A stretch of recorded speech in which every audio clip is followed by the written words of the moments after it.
Do you like listening to stories about serial killers, unsolved mysteries? How about a cult or two? And what about those lesser-known serial killers? Or how about the legend of a cryptid that will surely keep you up at night? And I know you'll love a good conspiracy theory, because who doesn't? Join me, Kayla, as my co-host Lexi and I tell you stories that will keep you coming back for more on our show, A Little Wicked. You can find A Little Wicked on Spotify, Apple, and anywhere else you can find podcasts. Check out our website, alittlewickedpodcast.webador.com, and our Twitter, Facebook, and Instagram, all under, you guessed it, A Little Wicked. We can't wait to tell you our stories.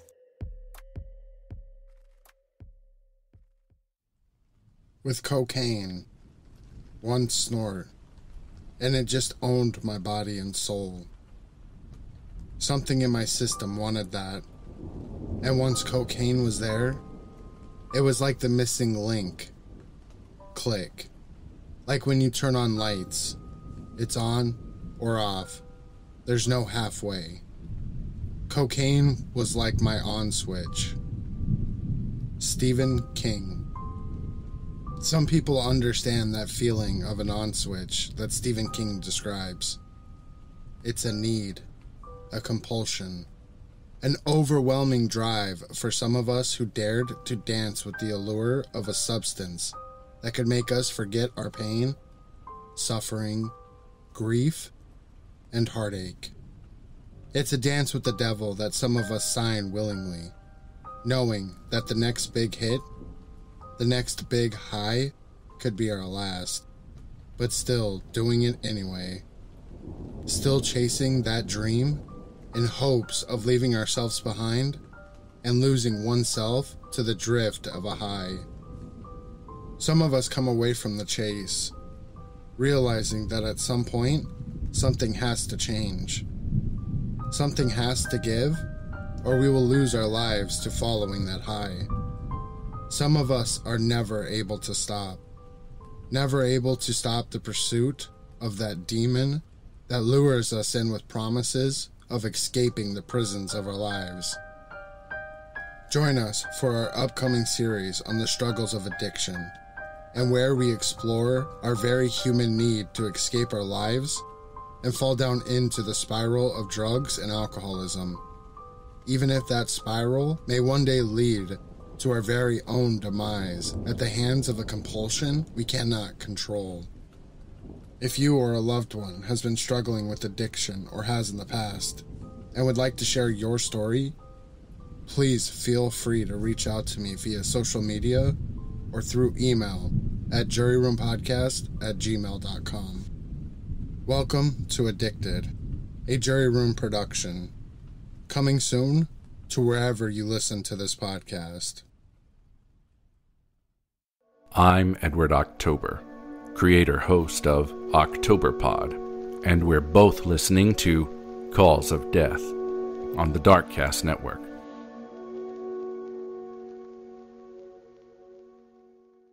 Cause of Death portrays imagery of death, war, and destruction. It may not be suitable for children under the age of 13.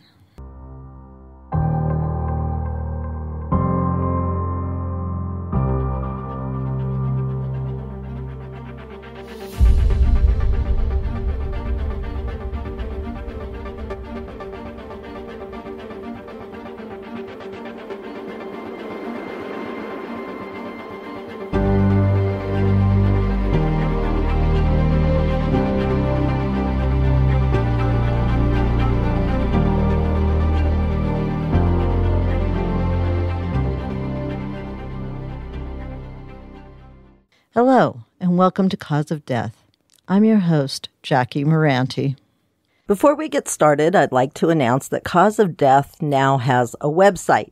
The web address is www.causeofdeath100sex.net. I also have a dedicated email for the show, and that email is jackie@causeofdeath100sex.net. The website is pretty cool. You can leave messages for me through voicemail or through the Contact Us tab. You can interact with my blog. You can see all of the upcoming stuff I'm involved with. and you can find ways to support the show. There is also a link to join the mailing list. I'm managing that myself, so your information won't be sold to some third party that will spam you until you unsubscribe. I'll only send out an email when something really cool is happening.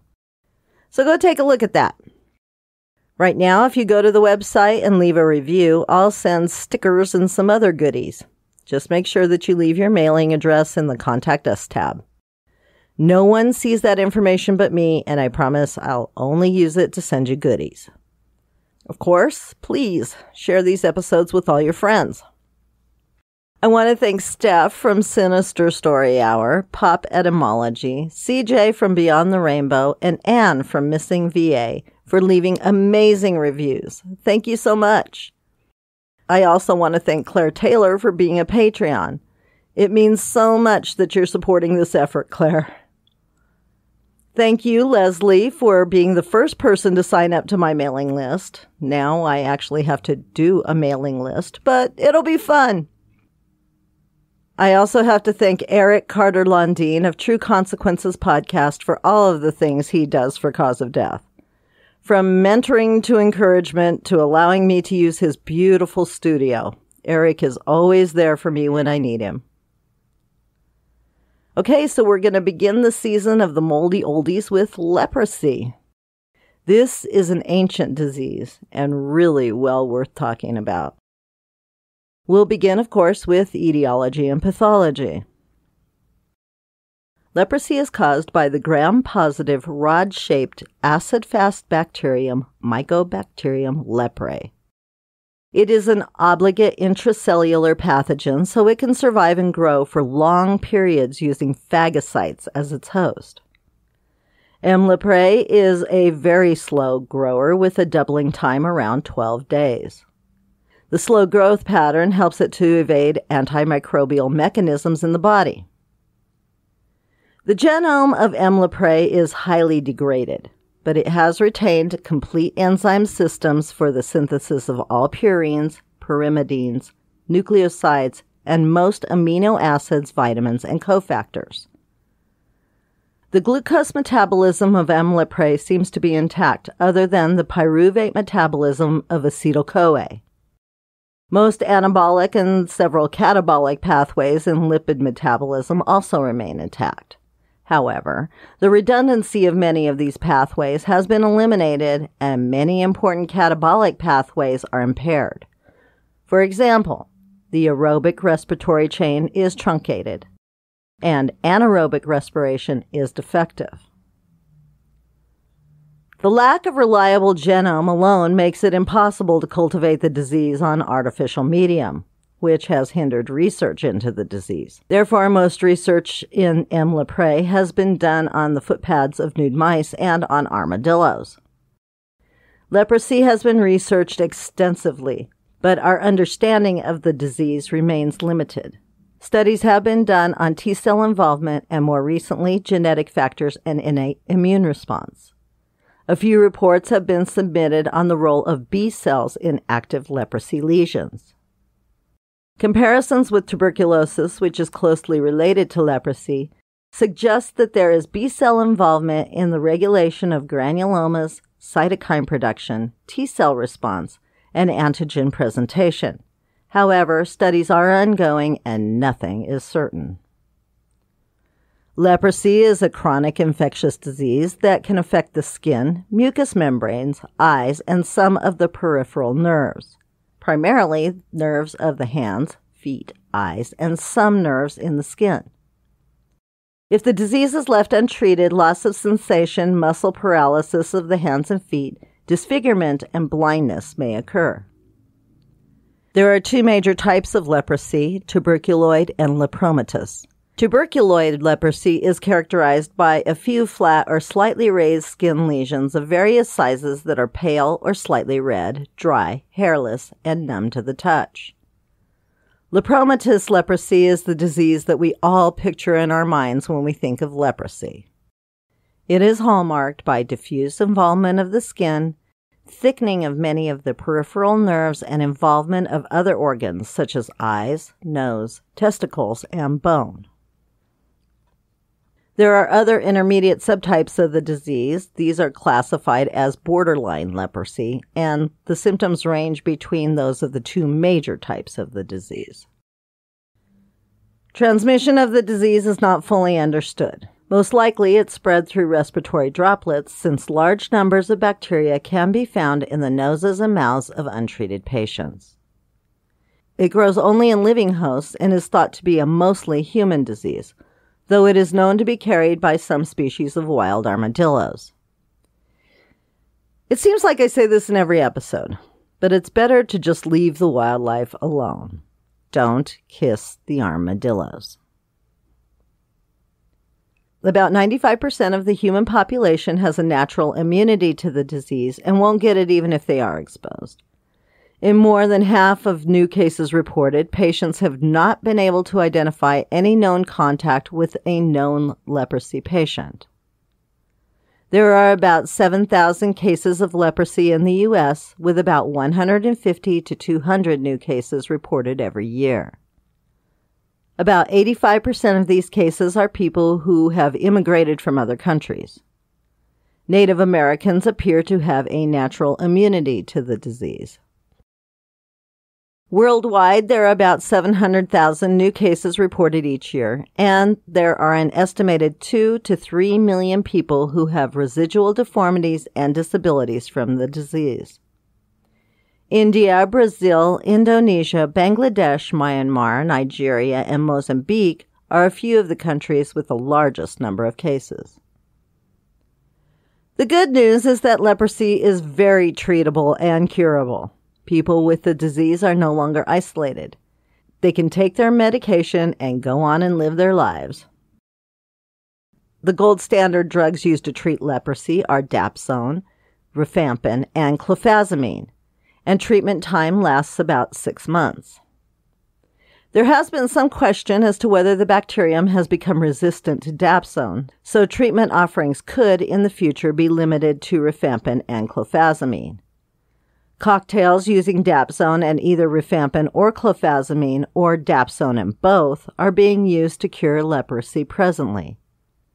Drug resistance will put pressure on researchers to find more viable drugs to combat the disease in the future. Early treatment is key to preventing nerve involvement. Without nerve involvement, leprosy would be a minor skin disease. Diagnosis is often delayed in countries where it's not common, because healthcare providers don't know what the signs and symptoms of leprosy are. Okay, so let's get on to the fun part of the show, the history. Leprosy is one of the oldest documented diseases in history and one of the first to be identified. I'm going to start with leprosy in the Bible, even though that's not the beginning of the story, and nor is it the end. The Bible, however, gives a concrete view of the stigma surrounding the disease, and it also gives a good base for the first quarantines. Sarat is a biblical term that has historically referred to leprosy, but the diseases described under this name have no relationship to leprosy at all. The name refers not only to skin disease, but also to a state of ritual impurity and punishment of sins. The nature of Sarat is unknown, but the differential diagnoses include psoriasis, seborrheic dermatitis, favus, dermatophyte infections, nummular dermatitis, atopic dermatitis, pityriasis rosea, crusted scabies, syphilis, impetigo, psychosis barbae, alopecia areata, furnicles, scabies, neurodermatitis, scarlet fever, lupus erythematosus, lichen sclerosus et atrophicaus, folliculitis decalvans, morphia, sarcoidosis, and lichen planopilaris. Now, with a list like that, it makes you wonder how many prepubescent teens were hauled off to leper colonies at the first sign of an acne outbreak, rather than their mothers telling them to lay off the sugar and go wash their face. It also gives a little insight into why people who hail from this part of the world have such clear skin today. Okay, So 2 inaccurate translations led to the use of the word zara as leprosy. The first being the Hebrew zarat to Greek as leprosy in the 6th century. Then the word leprosy being translated to Arabic as lepra in the 9th century. The source of leprosy is found in the book of Leviticus in the Bible. This is the 3rd book of the Bible. Chapters 13 and 14 relate to essential ritual purity in order to approach God and be a part of one's community. Zara is used in chapter 13, where the word describes all manner of skin diseases, including leprosy. Of course, having any one of these diseases would render one ritually unclean. These people were quarantined not because they had a skin disease that could potentially spread to other members of the community, but because they were thought to be morally unclean, and spreading immorality was even worse than spreading disease. The words tzara in the Old Testament and lepra in the New Testament appear at least 68 times. Zarat referred to any skin condition that erupted in skin lesions on previously normal skin, lesions that showed up on abnormal skin, and lesions in areas of diffuse alopecia and localized alopecia. So, pretty much, if you had some skin problem or your hair was falling out, you were a leper. Chapter 13 also describes several other characteristics that could make a person morally unclean, or a leper. A bright spot on the skin, swelling, white inflammation, erythema that turns white or red-white, hair shaft breakage, yellow and thin hair, and anterior scalp hair loss. So, a receding hairline might also be considered a reason to banish someone to a leper colony, as long as it was confirmed by the medical professionals of the time, the priests. Leprosy was considered not only a punishment for sin, but a divine curse. It was considered an outward sign that the person was not fit for society. Now, I'm not going to go through the entire Bible, but the book of Leviticus gives us a pretty good idea about skin disease during those times. Leprosy is probably the earliest disease known to man. It could be over 100,000 years old. When I talked about etiology and pathology, I mentioned that the genome is very pared down. This is a part of its evolution. The bare necessities for metabolism make it very efficient.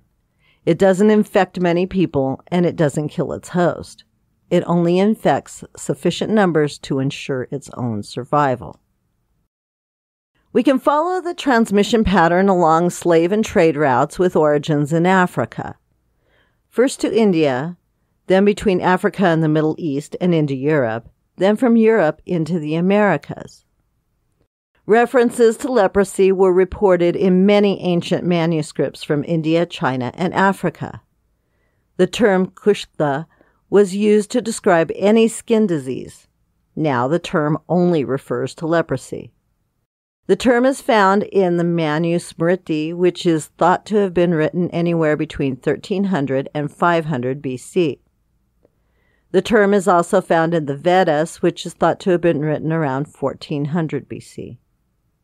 Dharmendra, the Indian leprologist, has claimed that there are clear clinical descriptions and treatments in the Shastra Samhita, which was written around 600 BC. This text refers to Maha Kushta, a major skin disease, and Kushtra Kushta, or minor skin disease. In the first group, Aran Kushta refers to leprosy. It was described as red patches on the skin, tingling and prickling of the skin, now described as a pins and needles sensation, loss of sensation in the limbs and deformity of the limbs, lesions containing pus, skin breakdown, loss of digits, and sinking of the nose. At the time, Tavarka seed oil was used as a remedy for leprosy. Patients would either drink it or apply it to the affected areas. This treatment was known to have some success in leprosy patients. The ancient Egyptians wrote about leprosy in the Ebers and Brunch papyrus between 1350 and 1200 BC. They used the term uchidu to describe the disease among slaves who were being trafficked from Sudan. A clay jar by Yoli, dating back between 1411 and 1314 BC from Palestine, has been associated with leprosy because the faces on the jar resemble faces of people with the disease. Many historians argue that this may have been just a grotesque decoration used on the jar since leprosy was associated with ugliness and filth. But was it associated with ugliness and filth? It seems that most ancient peoples were willing to examine leprosy and treat it. There's no way to know for sure, but it may have been seen as a gift rather than a curse. Around 500 BC in China, Huang Ti wrote what is considered the oldest medical text in history, the Nai Ching. In this text, he describes several symptoms which could be considered leprosy: nodules, ulcerations, numbness, and loss of eyebrows. Later, Hua Tuo would give similar descriptions of the disease in secret prescriptions. This manuscript was written around 140 to 208 AD and describes white and red spots on the skin of the patient, the pins and needles sensation, and numbness, blindness, ulcerations of the feet, loss of eyebrows, hoarseness, and bone deformities. Historians also believe that leprosy traveled to Greece with the troops of Darius of Persia during the 4th century BC. The troops of Greek Macedonian King Alexander the Great may have taken it from India to Egypt in the 5th century BC. The Greek historian Herodotus is quoted in the Histories from 440 BC referring to Persians. Quote, "The citizen who has leprosy or the white sickness may not come into town or consort with other Persians. They say that he is so afflicted because he has sinned in some way against the sun. Many drive every stranger who takes such a disease out of the country, and so they do to white doves, for the reason after this. Rivers they chiefly reverence. They will neither make water, nor spit, nor wash their hands therein, nor suffer anyone so to do." End quote. Hippocrates and Aristotle both describe leprosy in their writings, but the writings are short and give little insight. Aulus Cornelius Celsus, Pliny the Elder, Rufus Ephesus also described accounts of leprosy in their writings during the 1st century AD. The first accurate description of the disease came from Artaeus around 150 AD. He referred to it as the elephant. His description included the thickness of the skin, large nodules, ulcers of the fingers, knees, and cheeks, and absorption of the fingers and toes. He also mentions that the disease was spread through the respiratory route. He noted accurately that the disease was not fatal. However, it was terribly debilitating. He suggested the application of every medicine available, changes in diet, and then he mentions iron and fire. And I'm not sure that this isn't referring to cauterization.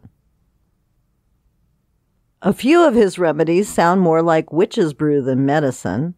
Quote, "And I will now describe those with which I am acquainted. Mix 1 scythes of sidria and 2 of brassica and give. Another of the juice of sideritis of trefoil on scythes, and of wine and honey 2 scythi. Another of the shaving of an elephant's tooth, and 1 dram with wine, to the amount of 2 scythi. But likewise the flesh of the wild reptiles, the vipers, formed into pastils, are taken in the draught. From their heads and tail we must cut off the extent of 4 fingers' breadth, and boil the remainder to the separation of the backbones, and having formed the flesh into pastils, they are to be cooled in the shade, and these are to be given in a draught in a manner as the squill.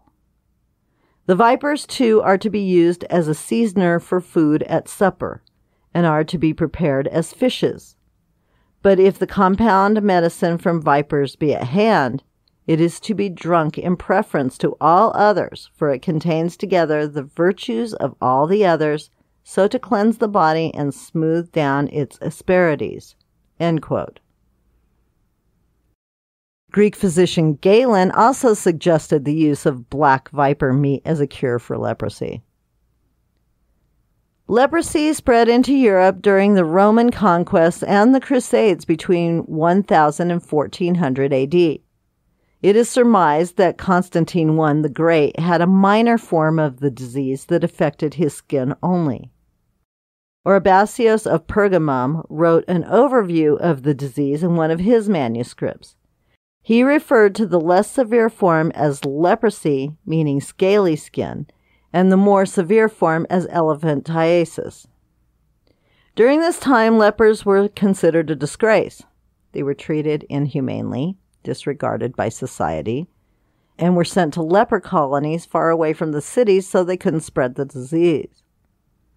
The colonies offered housing known as lazar houses. They also had very strict rules that the patients had to live by. If anyone was caught breaking the rules, they were shut out and forced to live a life of homelessness. The Middle Ages saw religious leper masses, where the patient was pronounced dead to the rest of the community. They would be cast out. Their possessions would be burned or buried, including the house they lived in. They would be forced to wear certain clothing and carry bells or clappers so that they could be identified as a leper and people would move away from them.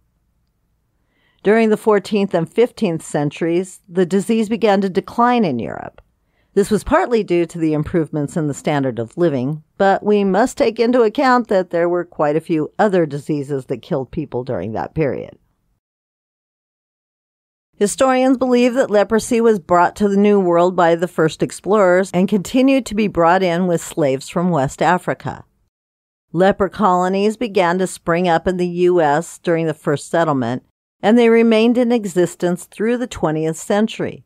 Even now, there is still a leper colony in Hawaii.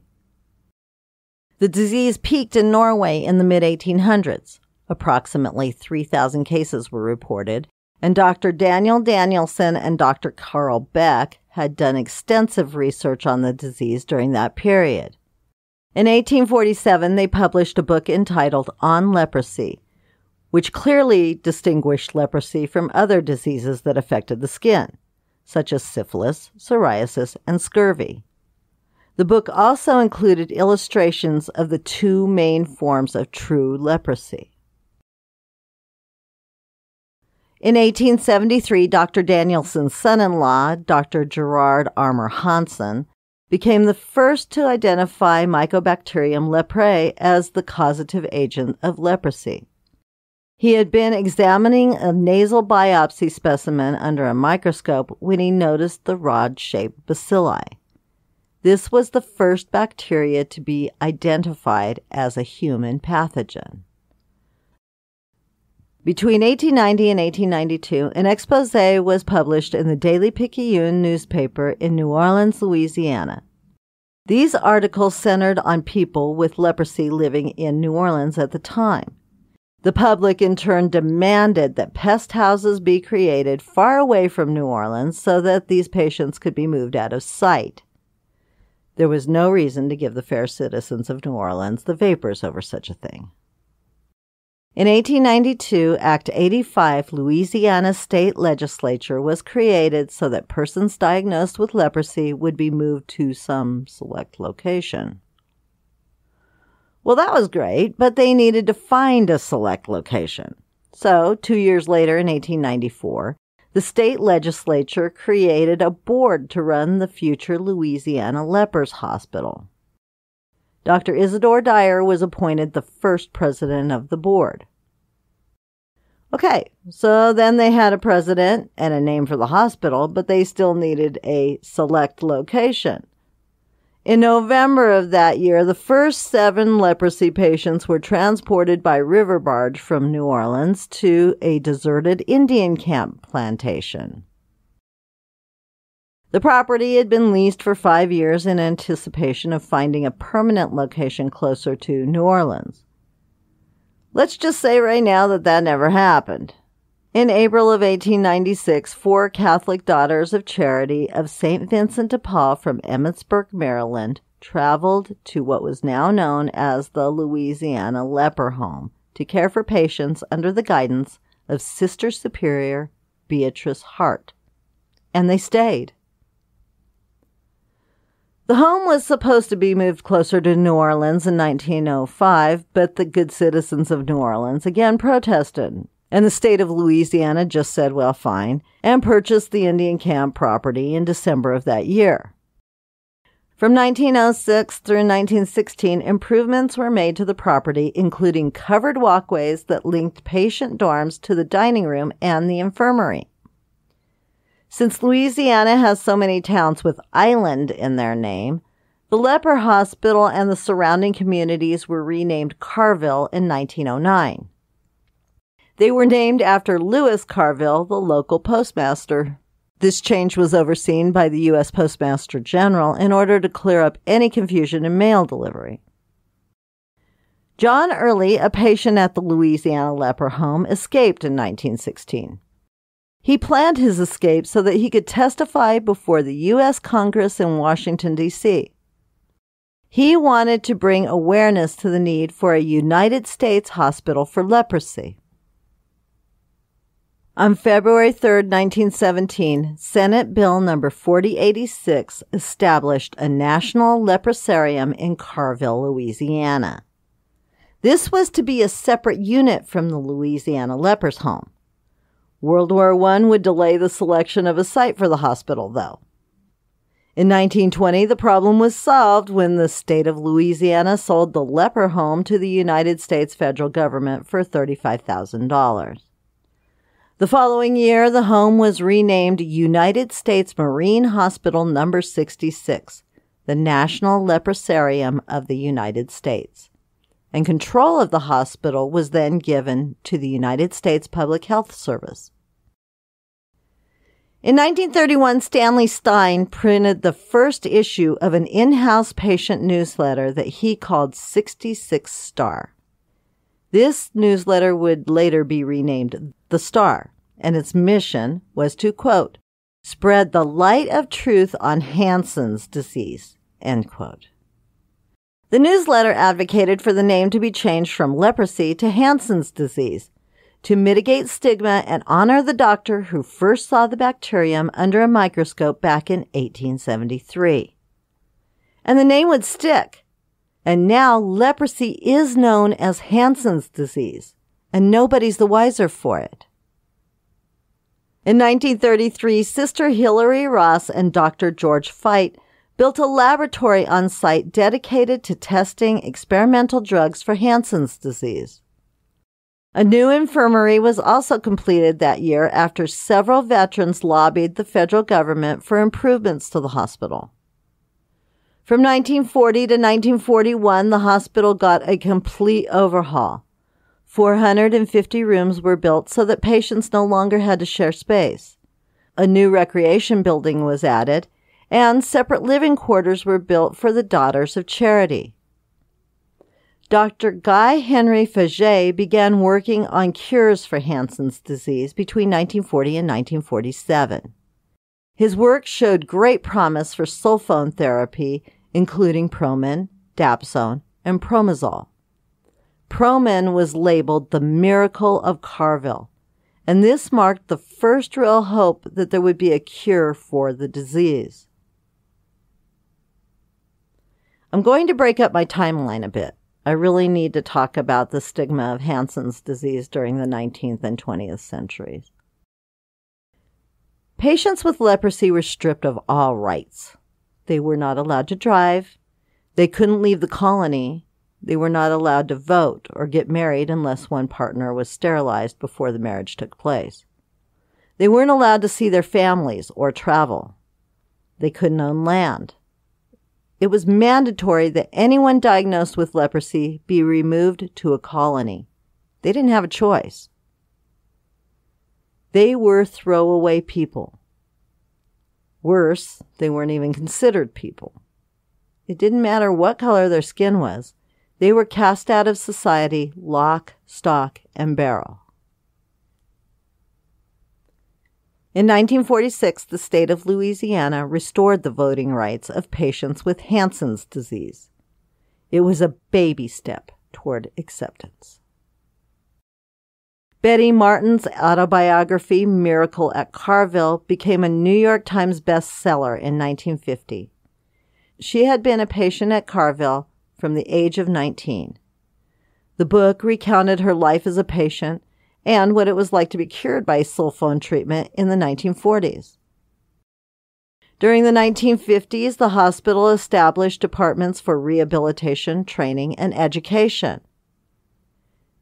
Patients' right to marriage was restored that year, and dormitories were remodeled to accommodate couples.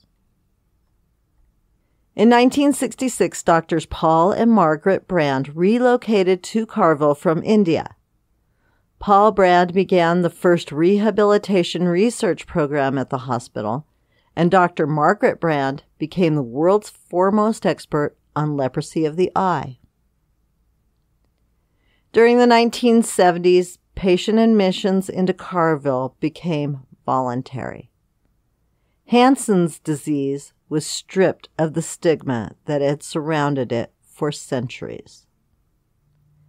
In 1971, Captain Robert R. Jacobson began work on drug resistance and its prevention by adding rifampin to dapsone as a multi-drug therapy for Hansen's disease in the U.S. At this time, Hansen's disease was exhibiting drug resistance to dapsone.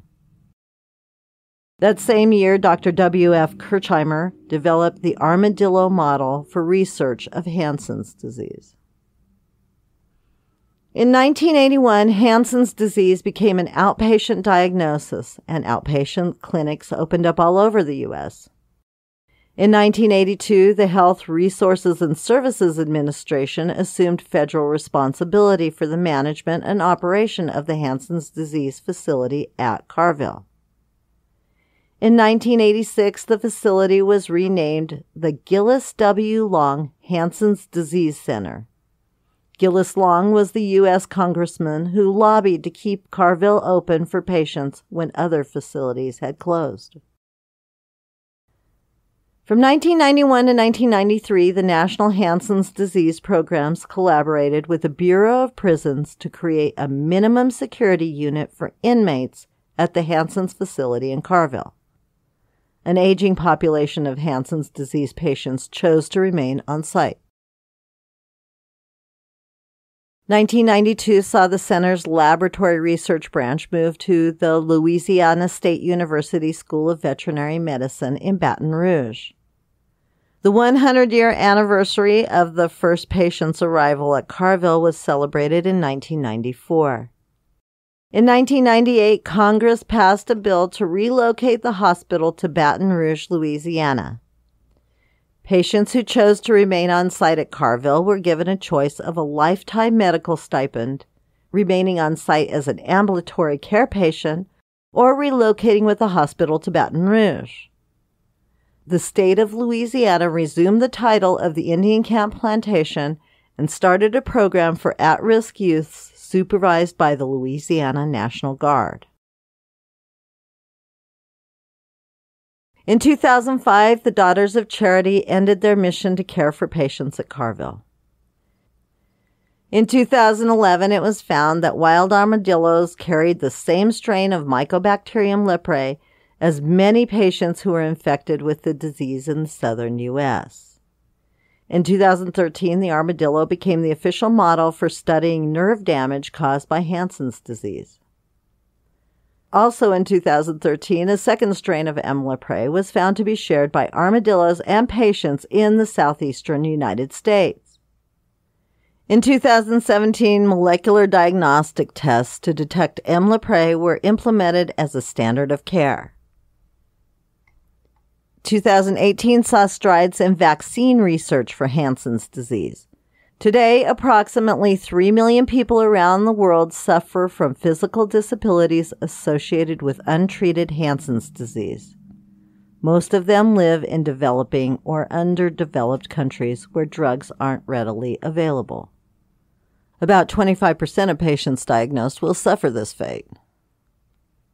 WHO is on a mission to eradicate Hansen's disease worldwide, but those efforts come with challenges. Multi-drug resistance, coupled with the fact that the gold standard drugs used in cocktails need to be kept refrigerated before use, seem to be insurmountable problems in places like Africa and Indonesia. The quest for eradication continues, though. And that, my friends, is the long and surprising history of Hansen's disease. Years of stigma seemingly reversed with a cure and a name change.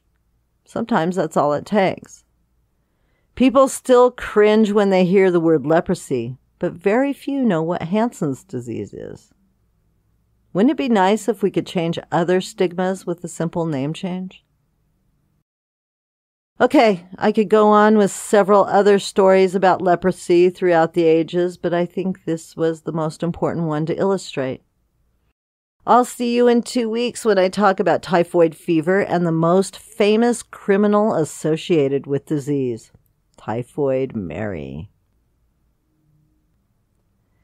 Thank you for listening to Cause of Death, 100 Seconds to Midnight. Please remember to rate, subscribe, and review the show. And of course, share these stories with your friends. If nothing else, you'll ace microbiology and virology trivia contests at your local brewery. Thank you again, and I'll see you in 2 weeks.